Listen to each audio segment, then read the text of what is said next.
Hello everyone, happy Tuesday. It's Rachel Reva here. I hope you're having a great week and everything is good with you. Look at my hair, it's horrible. I've had such a big day. Look, I wanted to jump on here and share something with you. I've had a very interesting week and it made me realize there's a lesson in everything, and I wanted to take this opportunity and share a lesson with you that has come up for me. There are sometimes in life, and people say this, when things don't turn out the way we plan for them, things happen and they can be majorly disappointing. And there are certain things that happen that you just go, well, there's no other way for me to be except disappointed here. And all the happy thinking in the world isn't going to make me less disappointed. And I totally get that. I'm there with you, trust me. And I just wanted to share something that's happened with me over the last few days. And hopefully this will encourage some of you. And I just want to be really honest, as I always try to be, but also let you know that when a disappointment happens, there is always a reason for it. I know that, even if we don't know what that is at the time. So just to give you some background, I'm part of the business mastermind group, and every few months we meet at amazing places around the world. And this group is meeting in Paris in about a week and a half, and next week actually, I think it is. Anyway, and I booked my ticket and my accommodation months in advance, and I really planned for it. I love masterminding with people. If you follow me at all, you know that I take time and invest in the people who I'm around.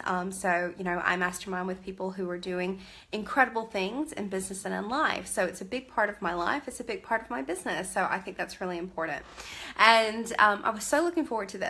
But so a few things have come up that have kind of been out of my control. And people have various reasons, health issues, personal family stuff, lots of different reasons. And by the way, I live in London, so it shouldn't be that hard. Paris is around the corner. I can get there in an hour on the train. But this is more of a visa issue that has come up. And let's just say, when I want something to happen, I will do anything at my disposal to kind of make it happen. And that can be being assertive, that can be being charming, that can be calling a department 10 times a day if that's what it takes. I'll do it. I have no issue when I want to get a result. But basically, my visa and my passport are not with me right now. They are with another department. I don't want to get into the details, but the point is, I can't really leave the country right now. And this was not meant to happen. It's been a long time that this application has been sent, and it's majorly delayed. And this, obviously, we never planned for these things to happen. So Paris is happening next week, and I had to come to the decision of going, you know what? I'm not going to stress out about this anymore. I am going to make the decision not to go. And that was really disappointing. I'm not gonna lie, like it was. I want to go. I've got some amazing friends there, colleagues, mentors, and I'm not gonna be there, and that's really, really frustrating. But I sulked for probably about half a day, and then I realized I had an incredible opportunity, and that opportunity that I was given was time. And the reason that I wanted to share this story with you is why you're like, oh, good one, Rachel, you can't go to Paris, poor you. I'm not asking for your sympathy, but I just want you to know that I totally relate when there's something that you really want to happen and it doesn't, or it can, or it's out of your control, and it feels like a huge disappointment, like how you deal with that. And as a coach, sometimes you come up with things when you have to practice what you preach, and that can be really hard. But what I actually wanted to share with you was how to know when to let go. And when it came to Paris, and I've still got people saying to me, your visa might show up tomorrow. And yeah, it might. But the truth is, the energy it was causing me, the drain it was having, the stress it was causing, was not worth my time and my energy. And it was really kind of pulling me in different directions, and I just didn't like that. And so when I finally decided, okay, Rachel, what is this kind of about? And it's about me being a bit of a control freak.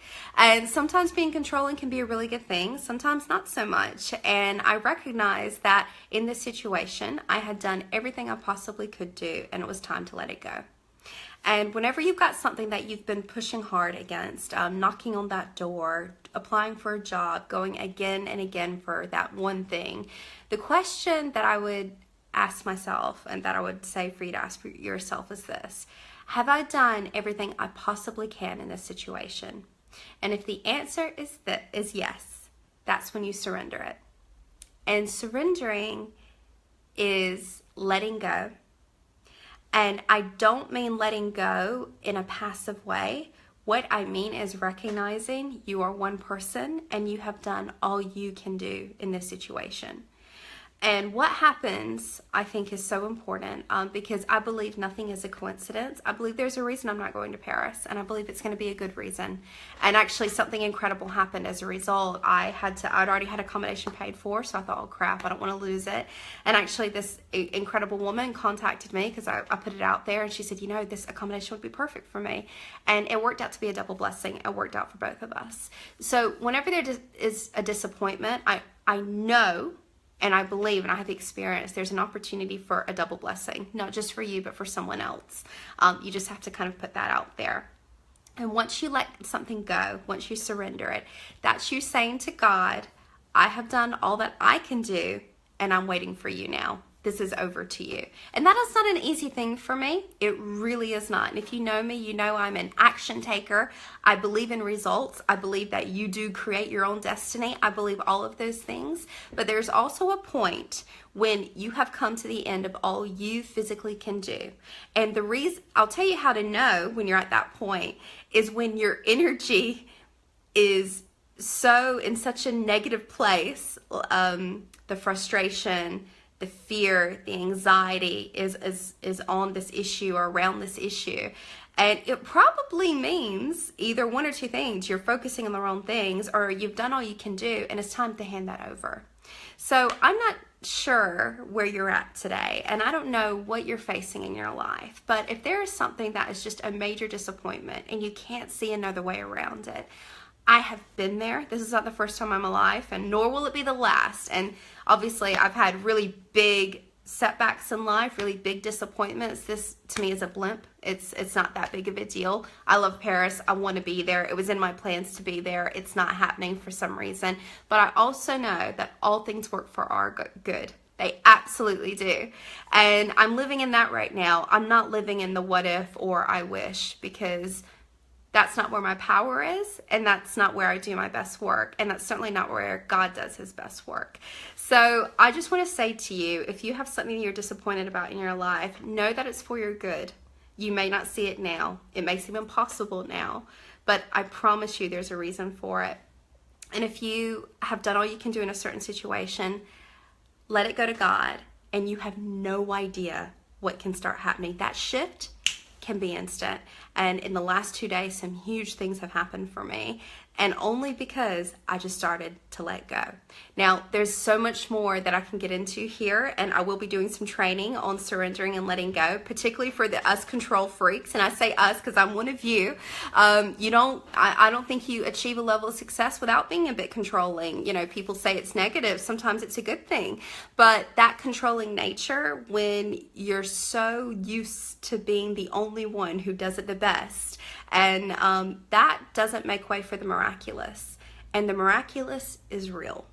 So that's it for me tonight. And if you wanted to kind of explore more about where you're at and what, you know, maybe what your purpose is, maybe what's going on with you, maybe where you're blocking the miraculous in your life, do get in touch. Send me a message. I'll also post on the link below for you to sign up for a discovery call where we can just have a chat about your goals, because I'm here to serve you. And I honestly believe that in every test there is a lesson for someone else. So I truly hope this is of use to someone tonight. So that's all from me. Much love. Bye.